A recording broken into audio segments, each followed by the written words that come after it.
Well, good morning, everyone. How the hell are you doing today? What's going on? Well, the sun's shining bright. The weather is great. There's a bit of a breeze. I don't know, about 25, maybe 30K. Maybe it's a little bit stronger than that, but not by very much. Temperature is sitting right around that -8, I think. So if it's -8 already this morning, as the day goes on, she's going to warm up more. What are we doing? We're feeding calves. Here, I'll try turning you around. There we go. We just got done scraping out the alleyway, the feed alley, and we'll bring them some fresh cut feed, and then we'll top dress with the grains, and life will be good, right? CP and I are on our own today, and we are playing with more meat. We're going to be grinding up. We had a little bit, about 20 pounds or so. I didn't weigh it, but I'm guessing it's around 20 to maybe 30 pounds of meat that we did not grind the other day as burger. We're going to grind it up today and mix it in with some ground pork. We got to grind the pork up also. And that's going to be turned into, all seasoned up and turned into beef sticks. Yeah, so that'll be nice. Having some nice beef sticks, smoked beef sticks. So here we go. Get these guys fed up. Generally, I've only been really bringing them one bucket load every 3 to 4 days.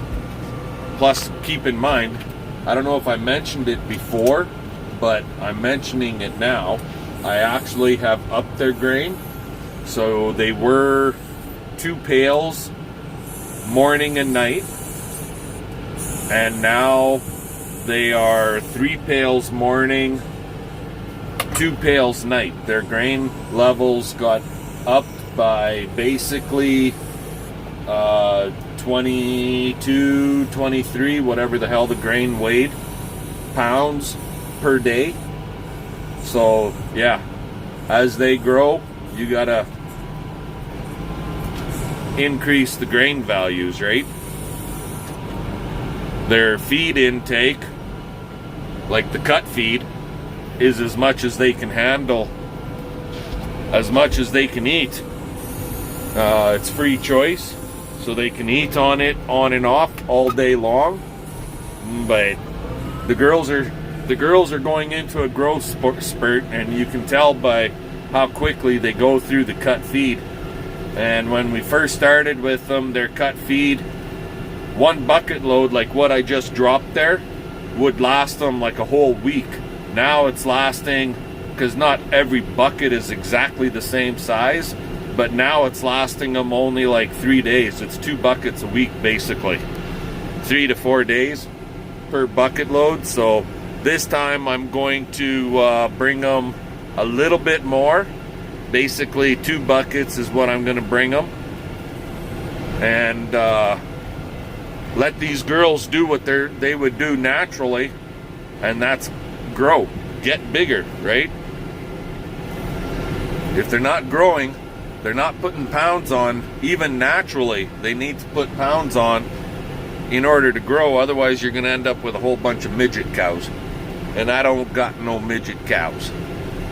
So, with that said, let's grab another bucket load, and I'll bring you guys back once it's all set down and put in place. Talk to you then. Alrighty guys, so I come in the house thinking I'm gonna get a coffee before I get put to work, right? And what do I find? She's just playing with my fucking meat. No coffee, just fucking...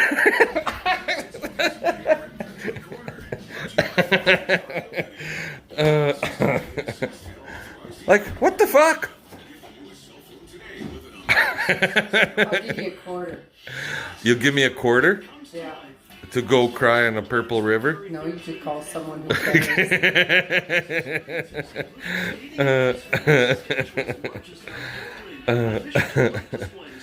It's hot in this house, babe. We'll go stand on the porch. It's hot in the porch. Gotta open the windows, cool it off in here. What have you got it up to?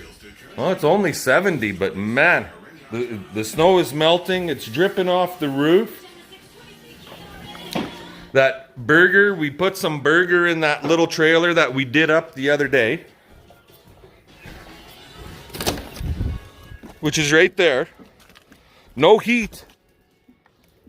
There's no heat in that trailer. Yesterday morning, it was like minus 26 or whatever, and the fucking burger did not freeze in there.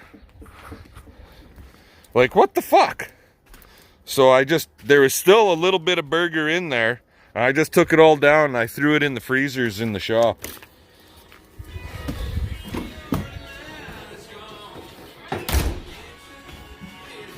You go, girl.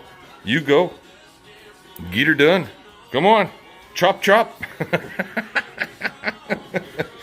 Okay, guys, I'm going to have a coffee. CP's going to stop and have a coffee with me. And when we get fired back up, I'll bring you back. I'll show you all the ins and outs on how to make your own beer sticks. Or beef sticks, right, babe? Yeah? Okay. Talk to y'all later. The smallest one, yeah. Okay, guys, so this is a how-to for beer sticks. At least how BCP Farm and Trucking does it. So we had, some of it I've already ground up with a little bit of pork. But what did we have here? 36.5 pounds of beef, right? Yeah. And we're adding basically 10 pounds of pork fat, because this is pretty friggin' lean beef. And we're grinding it all up and kind of mixing it together. And here's our grinder setup. This is an old Dukert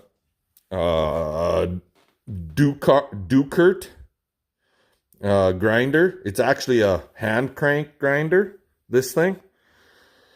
But previous owner converted it over to this little motor, electric motor. And then when I got it, I put that light switch on it for an on-off. See, you just hit the light switch and she's running, right?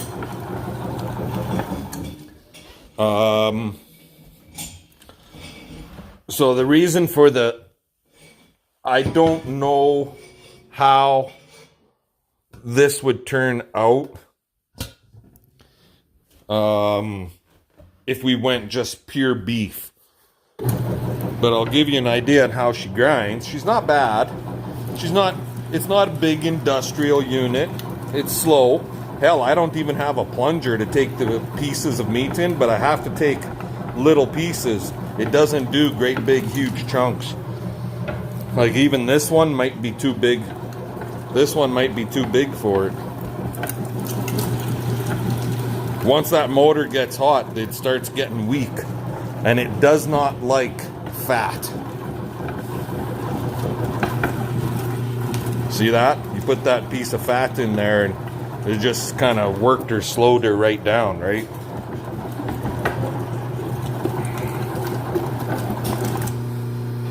She stopped from the fat. Work it through, work it through. Needs a little bit bigger motor put on it. And what we did last year, we just ran it through one grind process and that was it.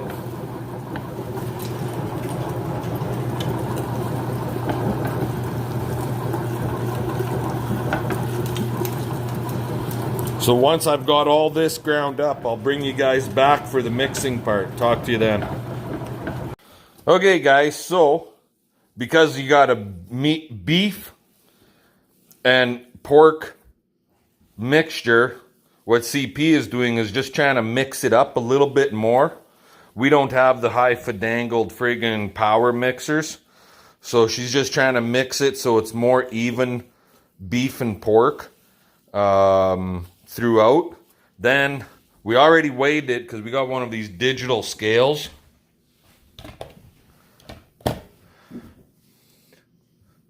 So that goes to there. We weighed it. It was 48.5 pounds minus 3 pounds for the rubber tub. So we're at 45 pounds. And then we got to take split that in half, so basically 22 and a half pounds, and that's what each of these does. No. More or less, right? No. And this one, It's 22. this one does 22 and a half pounds. This one does 25, so close friggin' enough. So it should be good.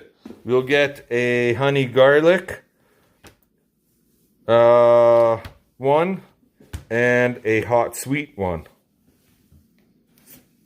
So, okay, we'll let you guys go and we'll yammer at y'all later. You go, girl. I offered to mix and I got the look. And then she said, you can when we do sausage. You never mix. Ever. Not I don't once. do much mixing. Not Usu- much. You've never done it. Yeah, I have. Last year I helped a little bit. I did. Uh-huh. I remember. Uh-huh. Sure. A big power mixer would be nice. But we tried that friggin' paint mixer thing. It didn't work very good. When do you want to put the water in? Not yet. Not yet?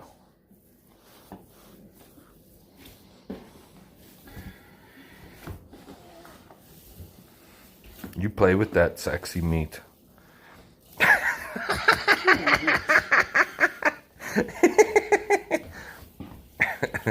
Work it, baby. Work it. The spice is all down the side. You can do it. Oh, not long. I wouldn't know. Oh, burn. Boom. Okay, I'm going to sit here because I was told I'm not allowed to mix and I got to wait for CB to get this stuff mixed up and then CB? CP, and then we'll bring you back for the next stage. Talk to you guys later. Alrighty, guys. So this is our stuffer here. I'll back you up. There you go. So right now this holds, I can't remember. Is that 5 pounds or 10 pounds? Do you remember? But either way, you put it in the big tube here by hand, and then it's got the crank. And we're using a dry casing. This right here. This stuff. And basically, you just run the crank, and that fills the tube. And for these beer sticks, we don't have to tie the end off. For regular casing, we would tie the end for sausage, but for the beer sticks, we don't have to. So right now we're doing the honey garlic peppermint or something like that. Pepperoni. Honey garlic pepperoni. So we're going to get started here. Go ahead, babe. Crank. Crank it, crank it, crank it. I'm cranking the wrong way. No, you're not. You were going the right way. It's kind of a bugger. Whoa, whoa, whoa, whoa, whoa, not so fast. Okay. Off the phone. I'm going to have to let you guys go. We'll talk to you later. Okay, guys, so you kind of saw us starting there. So we got one. This is how we do it. We find a shoe box, and we just make our coils in here. Well, when you do this, what we found, we put paper in between the rows before we start our next coil. It seems to be what works best for us. That way they don't, because what we do here, we end up, after the box is full, it's going to go into the freezer for a while. So we're trying to keep them so they don't freeze together, stuck to each other. And we ended up having to stop because we had a little dilemma when we emptied the tube. This pin in our stuffer, whether it was assembled properly or not, I don't know, but it came out. So we had to go through all the meat and find that little lock washer right there. Anyway, I'm going to get this put back together, and she's stuffing another bunch of meat into the tube to get ready for the next batch. So we'll talk to you in a bit. Alrighty, so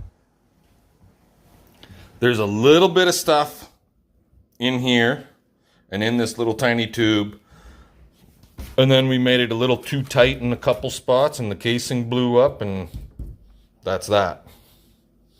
But this is layered, like 5-6 layers of beer stick stuff in this box.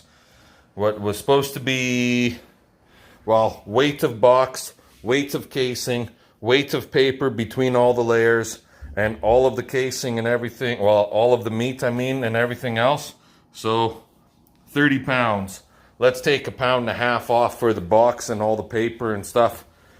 So basically 28, 29 pounds, just about 30.5 pounds in there right now. So yeah, 29 pounds of honey, what is this? Honey garlic right there.